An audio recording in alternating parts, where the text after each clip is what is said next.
स्वागत है। आज हम एक दिलचस्प YouTube ट्यूटोरियल को खंगाल रहे हैं। ये 2025 में भारत में ड्रॉप शिपिंग बिजनेस कैसे शुरू करें, इस पर है।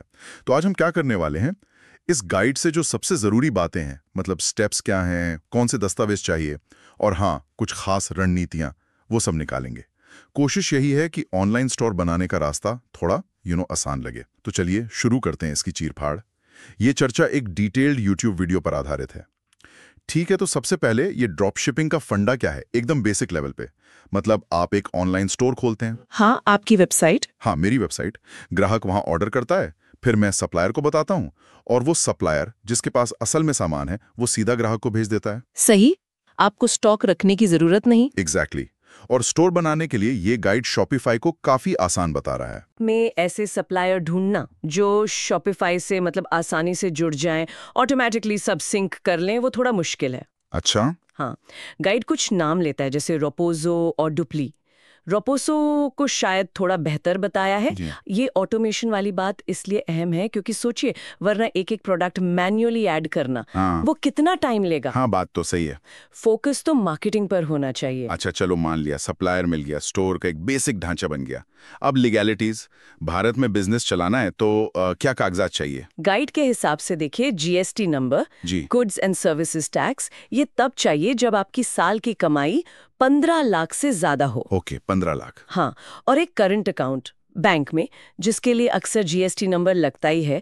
और बिजनेस रजिस्ट्रेशन की बात करें तो शुरू में सोल प्रोप्राइटरशिप से काम चल जाता है, ज्यादा कॉम्प्लिकेटेड नहीं। और ये सब चाहिए क्यों?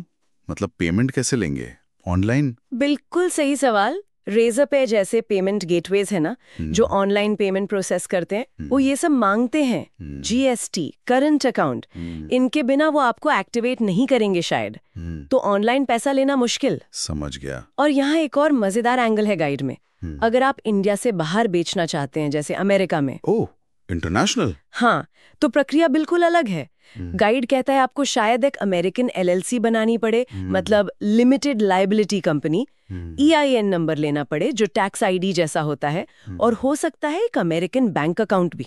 बाप रे, ये तो बहुत झंझट लग रहा है।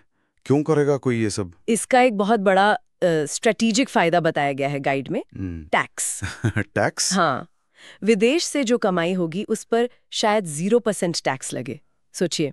जबकि भारत में बेचेंगे तो 18% तक जीएसटी लग सकता है। ये बहुत बड़ा अंतर है। गाइड ने दूला जैसे प्लेटफॉर्म का भी जिक्र किया, जो इस पूरे सेटअप में हेल्प कर सकते हैं। वाह, 0% टैक्स, ये तो गेम चेंजर हो सकता है। खैर, इंडिया वाले स्टोर पे वापस आते हैं। सिर्फ ढांचा बनाना काफी नहीं, वो दिखना भी तो चाहिए प्रोफेशनल, है ना? बिल्कुल, first impression. Guide Canva use करने को कहता है लोगो वगैरह बनाने के लिए, सिंपल और फ्री। और एक बहुत जरूरी बात, वेबसाइट मोबाइल पे परफेक्ट दिखनी चाहिए, एकदम रिस्पॉन्सिव। हाँ, ये तो मैंने भी सुना है।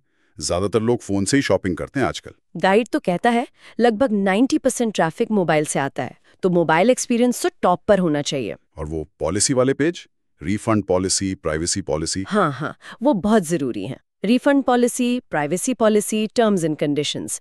गाइड के मुताबिक अच्छी बात यह है कि शॉपिफाई इसके लिए टेम्पलेट देता है, तो आपको खुद से सब नहीं लिखना पड़ता, थोड़ा कस्टमाइज करना होता है बस। ठीक है, तो स्टोर बढ़िया दिख रहा है, लीगल चीजें पूरी हैं। अब सबसे मुश्किल सवाल, बेचें क्या? सही प्रोडक्ट कैसे ढूंढें? प्रोडक्ट रिसर्च, ये सबसे क्रिटिकल है शायद। गाइड कुछ तरीके बताता है, जैसे फेसबुक एड्स देखो क्या चल रहा है, या मिनिया जैसे टूल्स हैं, वो बताते हैं कौन से प्रोडक्ट ट्रेंड कर रहे हैं। अच्छा। और सलाह ये है कि ऐसे प्रोडक्ट चुनो जो कोई प्रॉब्लम सॉल्व करते हो, जैसे घुटने के दर्द के लिए नी ब्रेस, या पेट्स के लिए कुछ खास। और प्रोडक्ट डिस्क्रिप्शन लिखने के लिए चैट जीपीटी जैसे AI का इस्तेमाल करने का भी सुझाव है। कमाल है, AI अब यहाँ भी। और रिव्यूज, वो तो जरूरी होते हैं ट्रस्ट के लिए। बहुत ज्यादा। गाइड लुक्स जैसे आपका जिक्र करता है रिव्यूज इंपोर्ट करने के लिए।